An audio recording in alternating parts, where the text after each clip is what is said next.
41159 is our number.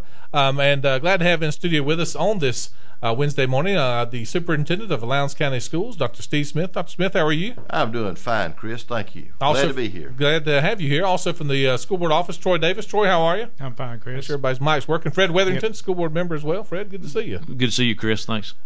We appreciate you guys coming on. Of course, everybody knows there's been a lot of talk over the last couple of weeks, especially about the grading system with the Lowndes County Schools, and a lot of things we just want to kind of get out into the open and let folks know exactly what's going on. And there have been some, misinformation out there, and you cleared some of that up, I believe, at your press conference, Dr. Smith, on Monday. First of all, tell us what are some of the big things out there that you feel have been miscommunicated to the public. Well, I guess the biggest thing that was miscommunicated to the public was the thought that we were going to teach, reteach. Now, that was never said. You can look at the information that was distributed, and all we said is that we expected the teacher to, first of all, inquire as to why that student failed that test. You know, people fail to realize that there's a lot of things going on today outside of school that have a tremendous bearing on success or failure of the student. So that's the first thing we expect the teachers to investigate and inquire and find out. You know, there could have been a bad argument in the home between the parents the previous night. The parents could have found out in the mail that they were losing their home, which is very disruptive to a home environment. Could be a million reasons. Yeah, and there's all sorts of things that could happen like that. So we really want to get to the root of it and find out, well, why did the child fail the test? Now, in most cases, you're probably going to find out the child didn't study for the test. Mm-hmm. But why did the child not study for the test? And there may be some legitimate reasons. And then to reteach the material that was not mastered, and then reassess or retest one time. In our information that was distributed, it simply said that you would have the opportunity to reteach and retest one time. Now, I can assure you, this isn't anything that we haven't been doing for the past 20, 30 years in the Lowndes County school system. These are all elements of a good teacher. Good teachers reteach. Good teachers retest. And so we're not expecting anything that they haven't been doing, that at least 90 to 95% of them haven't been doing all along. And it sounds like the reason this has all come up all of a sudden is that there was maybe some questions about it and a handout sent back to students. It was. Yeah. In early December, one of our principals asked a question about the practice that we don't give any grade below a 60. Now this is a little could be a little misconstrued. We don't give any terminal grade on a report card, meaning at report card intervals, whether it be a progress report or whether it be, you know, the end of a 9-week grading period or semester grading period. But ultimately, in the end, what our desire is for that child to earn what that child made. Right. So, you know, this is where a lot of it was misinterpreted. And it started with a conversation about zeros and the adverse impact of zeros and how it can create a situation where it's numerically impossible for a child to pass if you give a zero for a major test grade. So what we've said is that we don't want to give zeros. We want to give an incomplete. We want to evaluate, we want to reteach, and we want to retest. And hopefully that child will master that skill the second time around. And what seems like what that does, and I'll speak to you guys about this as well, is it puts kind of the power of that into the teacher's hands, and the teacher's the one who's with that student there every single day. And when we talk about more local control on things, absolutely. Yeah. Chris, you're right on target with that. What we're doing, basically, if you want to give this practice or this philosophy a name, the name is second chance. We're giving students second chances, and I dare say there's anybody out there in the listening audience who has not been given a second chance, probably on multiple occasions, and some of them have been given third and fourth and maybe fifth chances. But we're leaving this to the discretion, the professional judgment of the teacher in the classroom to determine, you know, who deserves a third and a fourth and a fifth chance. Now, I think there has to be a line drawn somewhere. Sure. Because if you don't, you have to be real careful, because you leave the majority of the class behind and you don't move on with instruction of the curriculum, and mastery of additional skills that are needed later on. So I don't expect somebody to belabor the point. I do expect somebody, and our teachers do a wonderful job of this. I met with a group of teachers yesterday, and I said, you know how many parents have called and complained to me about unfair grading? And they said, how many? I said, this year, 0. And most years, maybe 1 or 2. But it has not been a problem in the past, and I know it won't be a problem in the future. I trust our teachers. I trust the judgment. Therefore, we have empowered them to use their professional expertise in the classroom to make the majority of these decisions. And a lot of this, and Fred, I'll ask you about this, because a lot of this seems to simply be born out of public perception of things, and that's where a lot of problems sometimes come out of. And somebody who has had to run for office, you know that public perception can be everything. But I know that's important to you guys to want to make sure people understand why this decision was made. That's right. You know, it's a progressive step. We expect our kids to, as they grow, you know, from kindergarten through 12th grade, to take on more and more responsibility. And I think you'll see that as we go, as the kids move from elementary school to middle school to high school. This was made because, I'll be honest with you, this discussion with the board happened probably about 2 years ago, when we realized we were making great strides at the high school in improving our graduation rate, more people being successful. And we've put in all kind of programs and put in all kind of efforts and spent some extra money at the high school, and we've had success there. But we were still realizing that some kids had given up on school before they reached the 9th grade. And so I can only tell you, as a school board member and as a parent of 3, that says, you know, you don't want a kid to give up and to have such a negative impression with school and be such a drag before even he or she reaches high school. So part of this is, you know, like I said, this whole thing was directed at our younger kids, trying to give them, make sure that that we give them every chance, you know, that second chance that we've been over backwards to identify. And like Dr. Smith mentioned earlier, in many cases, it's not it's that we need our teachers to identify a problem that might be outside of the classroom, you know. And I can tell you, I've been on the school board 8 years, and it's just some heartbreaking stuff, all kind of stuff, you know.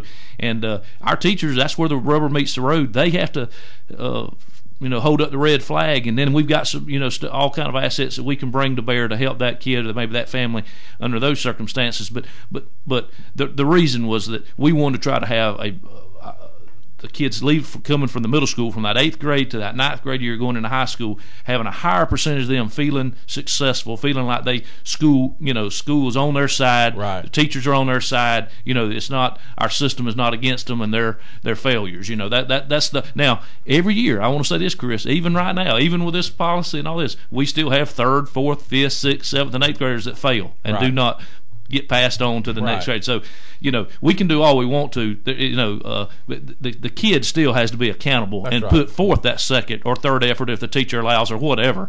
So it's not. There's still accountability. Right. You understand what I'm saying? So, yeah, and of course, in my mind, that's the fallacy of the No Child Left Behind Act, because you're never going to have 100% as hard as you try. Reality is reality. And Troy, let me ask you about this, because again, some of this misconception is, well, this is for this just try to help AYP, and this is a brand new policy, and this is for all students. It's 3rd through 8th graders, and it's not a brand new policy, as Dr. Smith said. This has been around for a while. Right, Chris, it has, and something that's kind of been lost or left out in the discussion is what we're trying to do with our students at all levels, all our students, is master the content in that grade. And not only that, but knowledge retention. It's critically important that K through 8 or pre-K through 8, that we not only have mastery of that content, but we retain that knowledge so that when the child does reach the 9th grade, they have the skills to be able to apply that knowledge. Because at the high school you start branching out. You're going to be an AP chemistry student, or you're going to go over and work in our agriculture program, or you're going to work in our vocational automotive program. So we want you to be able to apply mathematics, be able to apply language arts, but apply social studies, history, science once you get to the high school, and that makes that whole learning process easier, and it extends it. when they go to high school. So that was kind of lost in the grade thing. The grading is very important, but the mastery and the knowledge content, the retention of knowledge is critically important as you move along as a student. And this is, and when people are they get excited about this, they get some of them got enraged about it, that kind of thing. And I always try to find that silver lining, and that silver lining is that if you've got a problem or a question about your child, contact your teacher. Teachers, especially in this day and age of technology, emails and whatnot, I think teachers, and Dr. Smith, will ask you, because it would be my thought that teachers would love to be asked questions by their parents, because then they know that parent is involved in the process and they're able to answer those questions. If I can't get my dirt road paved, I'm not going to email the White House. Right. I'm going to start with my county commissioner and say, hey, what's going on here? Start with your teacher and then go on from there. The teacher knows more about what's going on in that classroom than anyone else could possibly know about what's going on in the classroom. We do a very good job of hiring very, very good professional educators. We empower them with a tremendous amount of authority and discretion to use in the classroom, and they've proven to us repeatedly that they do an outstanding job. Now, when somebody says, and a couple of teachers have emailed me and said, well, why start this in the middle of the year? Hey, folks, this wasn't anything that we started. As Fred said and I said earlier, we did start the policy of not recording a report card grade below a 60 a year and a half ago. Mm-hmm. But I've been in the school system for 10 years, and we started out from the very beginning, the very first year, we started out developing a learning-focused teaching instructional philosophy. Mm-hmm. And this is embedded within that. That is a key tenet of the Lowndes County School System educational philosophy. That is a key tenet of all great teaching. And we have many great teachers in our system that do it day in and day out. I think maybe that some of them may have been offended by being told that they needed to do this when they've been doing this all along. But the only reason they were told is because we began to receive feedback that there was some confusion and inconsistency between schools and even within schools. Mm-hmm. So the attempt here was that by the guidelines is that, guidelines just give you a rough draft of what we expect and how we would propose that you do it.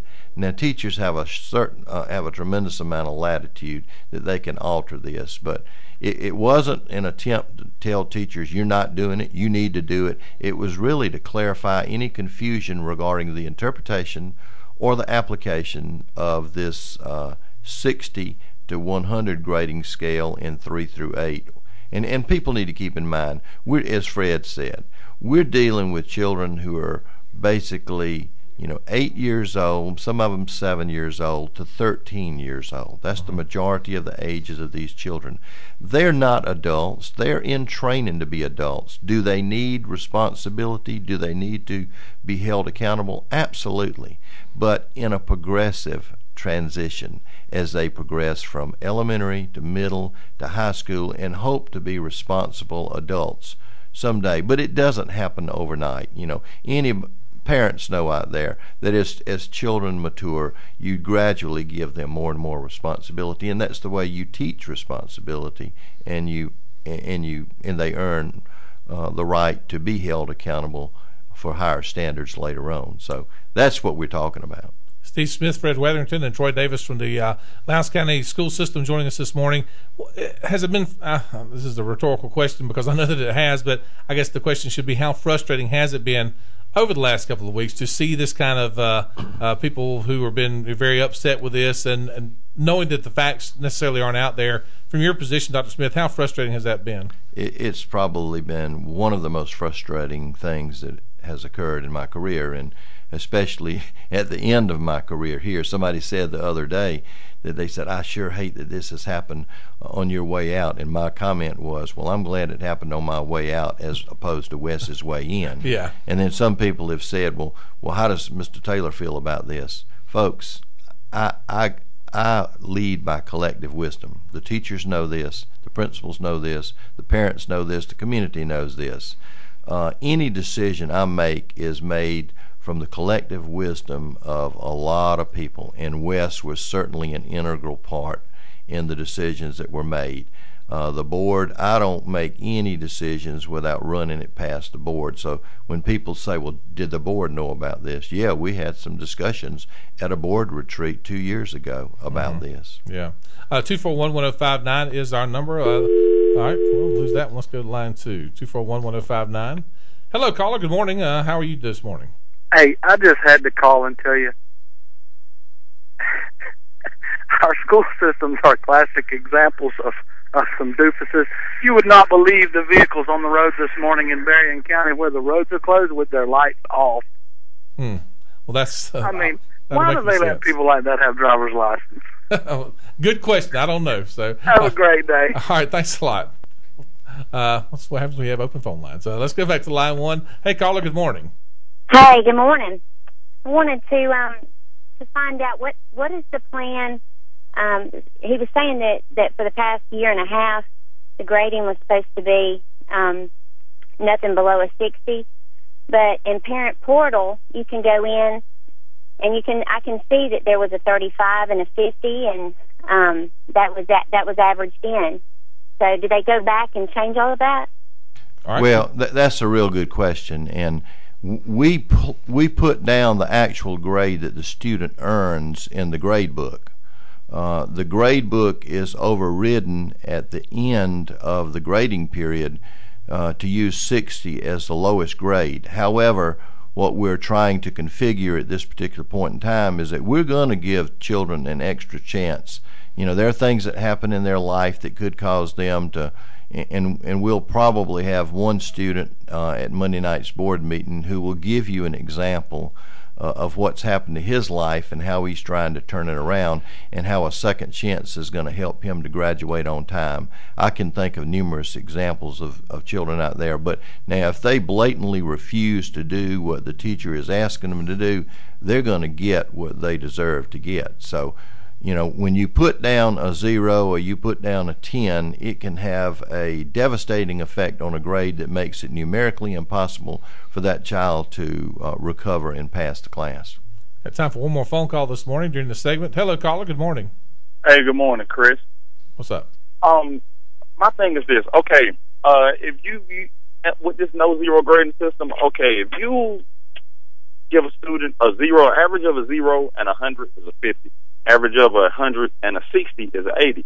Now, I mean, of course, I know you know this, but how does that make sense to reward someone that is not doing the work or just doesn't get it? I mean, and he said 2 key words: progressive curriculum and a collective wisdom. I mean, those are 2 key words that really are essentially a problem with the society and the government-run institutions today, is that progressive idea and that collectivism idea.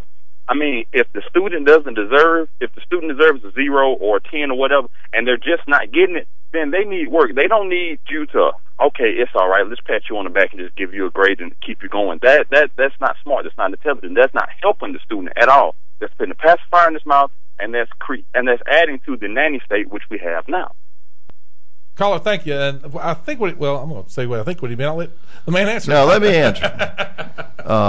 I think he totally misunderstands collective wisdom to start with. Collective wisdom is empowering others to assist in the leadership. The opposite of collective wisdom is a dictatorship, where one person makes that decision. So, I don't think you can thrust that into this conversation.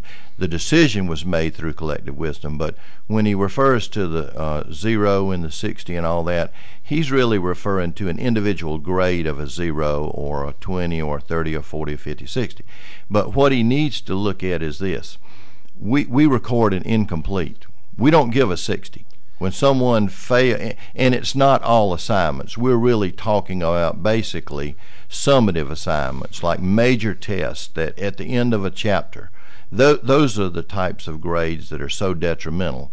We're not saying that that formative tests, which you would give, maybe a pop quiz and you maybe have a homework assignment the night before. We're not talking about, reteaching and retaking all of those tests, but we're really talking about the summative assignments at the end of a grading period or at the end of a chapter. That's what we're referring to. Now, what I would say to him is, and somebody asked me yesterday, well, if they make a 40, they need a 40. You need to give them a 40. You don't need to give them a 60. Look, folks, failing is failing. You don't get anything unless you get a 70 or above. You're still failing. So, what we're trying to do is salvage some hope that the student will be able to be successful. And especially if a child has had, I can speak from personal experience. When I was in the 8th grade, I lost my grandfather. My grandfather was probably, outside of my parents, and maybe even including my parents, was probably the most important person in my life at that time. He died in February, and for the remainder of that school year, I was a A student prior to that. But I turned into a B and C student because I went into a down spiral. I was hurt emotionally, and I had to go through a period of recovery for that. And that's just one example. There's some, as Fred said and Troy has said, there's some examples out there that we deal with day in and day out that will break your heart to know what some of our children are going through. They deserve a second chance.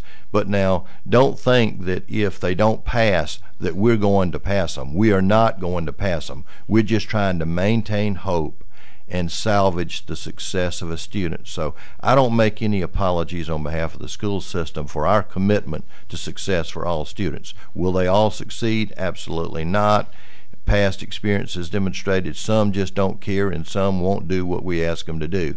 But that doesn't mean that we can't go the extra mile and give them a second chance to try to pass. And I will bet you that whoever your superintendent was had no idea that young Steve was going through that, but your teacher did know, and that's why. Yeah, my teacher knew. Yeah, exactly, and that's why we want to put the power of this in those teachers. We're going to continue to take calls. We've got to take a quick break. News coming up. More right after this. It's the Morning Drive right here on News Talk 105.9. This is WVGA.